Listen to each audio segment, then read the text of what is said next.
Sometimes they say he can't play poker anymore. They've said that. They say about him and say about you too. Right. They've been saying that about me since 2005. Yeah. Since he can't play. He can't play. 05, 07, 09, 11. They always say he can't play, he can't play. And I show up to the World Series of Poker where every great poker player goes to the World Series of Poker. And I just keep winning and winning and winning. And if you look at Daniel Negreanu's contest, $25,000 buy-in fantasy contest, 10 years he's had it now. Yeah. And guess who has the most points throughout every game over 10 years? Me. I'm #1 on that list too. So there's something there that I see. And No Limit Hold'em in specific, No Limit has always been my game, but I have not been able to focus. I played too many 10K Omaha 8 or better, 10K this, 10K, not enough No Limit Hold'em. I think if I focused just on No Limit Hold'em, maybe I'd have 2 or 3 more bracelets. I'm impressed with Joe Cada did. Joe Cada is... Joe Cada, to me, fabulous, fabulous player. But he's not one that travels around the world playing, but I think Joe Cada is amazing. I look at Adrian Mateos. He's a good one. Fabulous, fabulous. He's traveling. Yes, he does travel, but he also wins bracelets.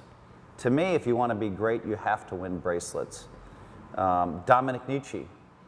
Yeah, he travels, but he wins bracelets. So those 3 of the kind of young players that I think are really good. Negreanu is a great player. Negreanu underestimates himself.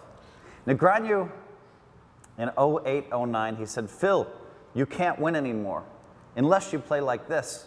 I laugh at him. I laugh. When it was?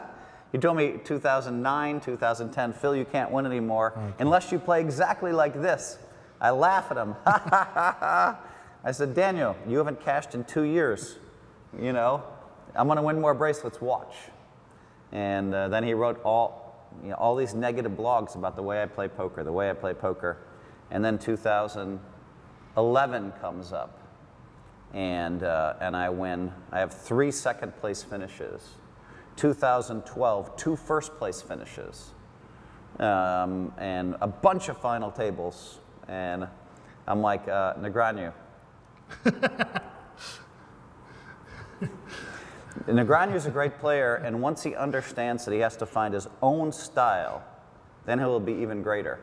He's one of the great ones, Negreanu. Yeah. But he lets other people influence him too much. His latest poker coaches, I sent to him to test. These guys are geniuses, very good, but they're not GTO. They do something else. There's a lot of misunderstandings. It's funny to me, all the young players think this strategy is right for heads up, right? The last heads up tournament I played, I win, right? To be fair, they think that I'm off about the way I think about poker. And so, you know, you have to understand that there's different perspectives in poker. And usually there's strengths and weaknesses in every style. Great. Returning to your masterclass, how it's going to be? My masterclass was too fast. I taught people not the best way for beginners to play poker, too fast. So I think the way I have a lot of results, patience is so important. And so to teach proper patience is something that I'm going to talk about. And amateurs, sometimes they don't understand. You need to play this patient, right? Yeah. And they think it's this patient. You know, they think it's this many hands. And so I'm going to be talking about patience, and I'll talk a little bit about reading ability, and a few tricks. You know, when do you